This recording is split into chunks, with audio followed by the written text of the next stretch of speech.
یہ آپ نے ذکر چھیڑا اسلم پرویز کا، تو ایک ایسی ہستی کا جسے میں اپنی زندگی سے اور اپنے آپ سے الگ کر ہی نہیں سکتا۔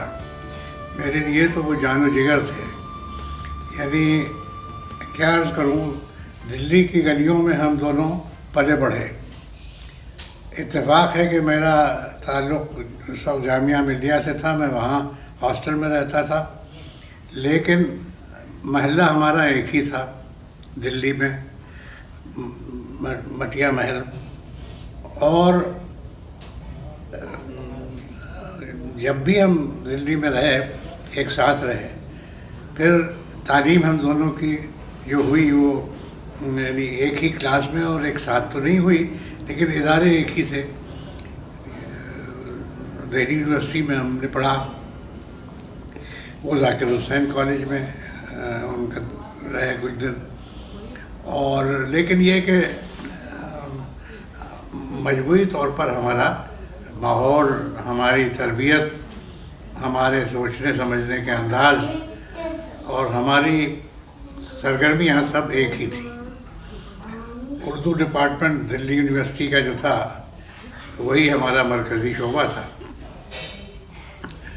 اور گھوم پھر کر ہم لوگ اسی کے گرد رہتے تھے، کیونکہ دہلی میں اس وقت اردو کا کوئی بڑا ادارہ اور نہیں تھا۔ جامعہ ضرور تھی، لیکن اس کے علاوہ شہر میں اور دلی کی زندگی میں اردو ادب کی حیثیت وہ نہیں تھی جو آج توقع کی جاتی ہے کہ ہونی چاہیے۔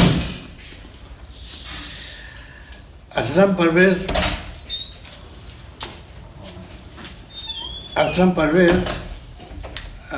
بچپن سے ہی ادب کا بڑا اچھا ذوق رکھتے تھے۔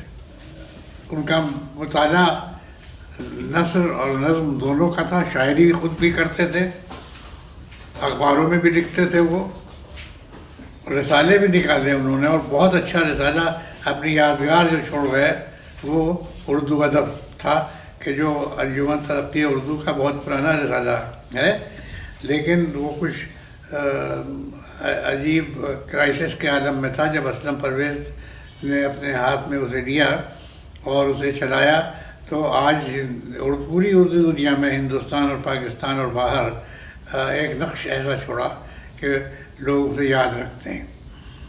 تو اس کے علاوہ انہیں جو شوق تھا تحقیق و تنقید سے، بہادر شاہ ظفر پہ انہوں نے بہت اعلیٰ درجے کا کام کیا، جو اردو میں بھی چھپا، انگریزی میں بھی ترجمہ اس کا ہوا، اور ہندوستان، پاکستان اور باہر ہر جگہ اس وقت بہادر شاہ ظفر پر اگر کوئی مستند کام ہے جس کی مثال دی جاتی ہے تو وہ اسلم پرویز صاحب کی کتاب بہادر شاہ ظفر ہے۔ ولیم ڈیلنپل وغیرہ نے بھی اس پر بھروسہ کیا ہے۔ بہت اچھی شگفتہ نثر لکھتے تھے، دلی والے تو تھے ہی وہ، اور دلی کی زبان اور دلی کے کلچر اور دلی کی تہذیب کے عاشق تھے، چنانچہ ان کی تحریروں میں اس کا بڑا اثر ملے گا۔ اس کے علاوہ انہوں نے انشاءاللہ کا انشاء پر کام کیا، اور ان کی پہلی کتاب دلی میں جو شائع ہوئی وہ انشاءاللہ کا انشاء تھی، کہ اس سے پہلے یہاں کسی نے کتاب کوئی ان کے زمانے تک کوئی ایسی کتاب انشاء پر نظر نہیں آتی تھی۔ اگر پہلے لکھی گئی تھی شیخ چاند وغیرہ کی تو وہ ناپید ہو چکی تھی۔ تو انہوں نے، اسلم پرویز صاحب نے اپنے بلبوتے پر، بغیر کسی ادارے کی مدد کے، بغیر کسی فائنینشیل سپورٹ کے، انشاءاللہ کا انشاء پہ کام کیا، اور کچھ شائع ہوا وہ آج بھی موجود ہے، اگرچہ اب ناپید ہو گیا ہے۔ اس کے بعد انہوں نے بہادر شاہ ظفر پہ کام کیا، جو ان کا پی ایچ ڈی کا کام تھا اور بہت اعلیٰ درجے کا کام تھا۔ اس کا انگریزی میں بھی ترجمہ ہو چکا ہے جو آج کل اویلیبل ہے۔ اس کے علاوہ انہوں نے خاکے بہت اچھے لکھے، بہت یادگار خاکے اپنے زمانے کی ادبی شخصیتوں پر، نہ صرف ادبی شخصیتوں پر بلکہ دلی کے زندگی میں جن لوگوں کی اہمیت تھی ان پر۔ اور وہی اس میں خوبی تھی کہ پہلی بات تو یہ کہ اس میں بے تکلفی اور نہ صرف بے تکلفی بلکہ ایک بالکل کھلا ڈلا انداز جس کے اندر کسی یہ نہیں کہ لوگوں نے جیسے ہاتھ پاؤں باندھ دیا ہوں اور زبردستی یا تکلف میں یا مروت میں نکلے ہوں. وہ محض اپنے شوق سے اور اپنے تعلق کی بنا پر لکھا اور ہر طبقے کے لوگوں پر لکھا. گھر پہ کام کرنے والی عورتوں پر بھی لکھا، استادوں پر بھی لکھا، طالب علموں پر بھی لکھا، اور وہ سب کے سب بہت مقبول ہوئے. ضوء انصاری وغیرہ پر ان کے خاکے بہت اعلیٰ درجے کے تھے. اس کے علاوہ بھی وہ مضامین لکھتے رہے. اردو ادب کا شمارہ، ہر شمارہ اس کا پہلا حصہ پہلا ورق کے نام سے وہ لکھتے تھے. وہ ہر شمارے میں آتا تھا. آج بھی وہ یادگار ہے لوگوں کے ذہنوں میں. تو اس اعتبار سے ادب کی دنیا میں ان کا شروع سے ہی ایک حصہ رہا. شاعر تھے وہ بہت اچھے، مگر اس کی کوئی وہ اہمیت دیتے نہیں تھے. بس لوگوں کے کہنے سننے پہ کوئی سنا دیا کرتے تھے. شاعر اچھے تھے، لیکن وہ جس قسم کے آدمی تھے قلندر صفت کہ پرواہ نہیں کرتے تھے کسی چیز کی، نہ تعریف کی، نہ کرٹیسزم کی، نہ کسی اور چیز کی. تو اس کا نتیجہ یہ تھا کہ انہوں نے جو کچھ ان کے اندر صلاحیتیں تھیں، وہ صلاحیتیں سامنے تو آئی، لیکن وہ مستقل اس پر توجہ ادھر نہیں دے سکے. ان کے خاکے اتنے مشہور ہوئے کہ وہ ہندی میں بھی چھپے، اور ہندی میں تو ان پر انعام دیا گیا، ریکگنائز کیا گیا.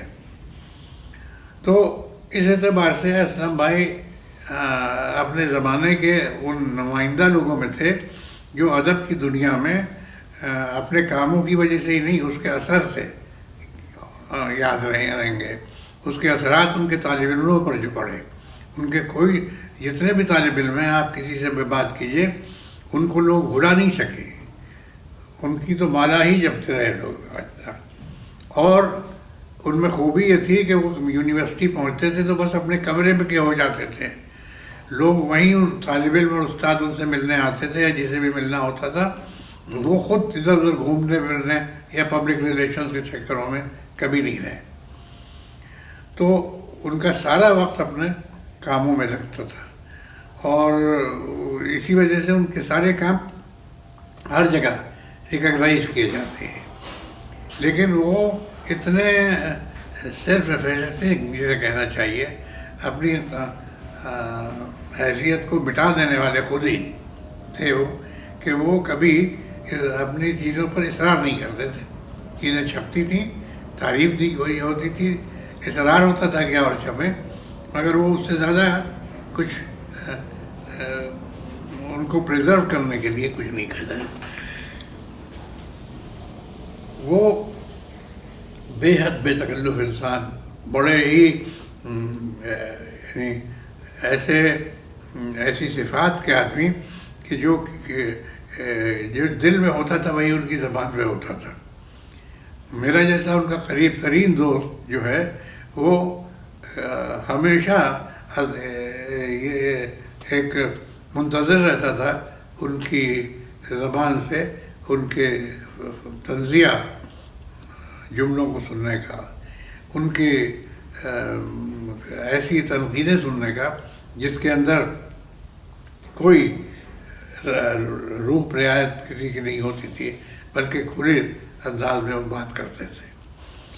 ان کے مضامین جو چھپے ہیں، خاکے جو چھپے ہیں، اگر آپ وہ دیکھیں تو اس میں آپ یہی ان کی صفت پائیں گے کہ اس کے اندر ایک بے تکلف سچا انسان کہ جو جیسا دنیا کو دیکھتا ہے اور دنیا کے لوگوں کو دیکھتا ہے ویسا ان کے بارے میں کہتا ہے. اور یہی وجہ ہے کہ جن لوگوں سے بھی ان کا تعلق رہا وہ سب ان سے محبت کرتے تھے اور ان کی تحریروں کو پسند کرتے تھے اور چاہتے تھے کہ وہ ان سے زیادہ قریب آئیں. ایڈیٹر کی حیثیت سے ان کا یہ حال تھا. اتنا سخت آدمی میں نے نہیں دیکھا. یعنی لوگ اپنی تحریریں ان کے پاس لے کے جاتے تھے، اور بڑے سے بڑے لوگ اردو ادب کے، اور میں نے دیکھا ہے اپنے سامنے کہ وہ منع کر دیتے تھے، کہہ دیتے تھے کہ یہ ہمارے رسالے کے لائق نہیں ہے آپ کا مضمون، کہ کہیں اور چھپوائیے. مشورہ دیتے تھے کہ فلاں جگہ بھیج دیجیے، لیکن اردو ادب کے لائق نہیں ہے. آپ اور یہ بھی سجیسٹ کرتے تھے کہ آپ جس میدان کے آدمی ہیں اس میں آپ کو کچھ اور لکھنا چاہیے، میموائرز لکھیے، یادداشتیں لکھیے، کچھ اور مضامین لکھیے، لیکن اس طرح کے مضامین جو ہم چھاپنا چاہتے ہیں اردو ادب میں وہ آپ نہیں لکھ سکتے. بالکل صاف کہہ دیتے تھے. اور اس کا نتیجہ یہ ہوتا تھا کہ بڑے سے بڑا آدمی اس سے بات رد تو نہیں کر سکتا تھا، پورا چاہے کتنا مانے، لیکن اس کی وہ پیروی کرتے تھے. تو میں سمجھتا ہوں اردو میں ایسے لوگ کہ جو جس میدان میں اترے اس کا حق ادا کر دیں اور ان سے جو توقعات کی جاتی ہیں وہی وہ پوری کریں، اور کسی قسم کی رو رعایت نہ ہو، نہ تعریف کا شوق ہو انہوں اپنی، اور نہ اس کا ڈر ہو کہ کوئی ہمیں کچھ برا بھلا کہے گا. تو لنگوسٹکس پہ انہوں نے خاص طور سے کام بھی کیا تھا، اس پر ان کی کتابیں بھی ہیں، تحقیق بھی لنگوسٹکس میں کی. یہ تو ان کے یعنی شوق جو تھے اور علمی اور ادبی دلچسپیاں جو تھیں وہ بکھری ہوئی تھیں مختلف سمتوں میں، اور سب میں انہوں نے کام کیا، اور ایسا کام کیا کہ جو آج کتابی شکل میں موجود ہے اور جسے سبھی لوگ پسند کرتے ہیں، اس کی قدر کرتے ہیں.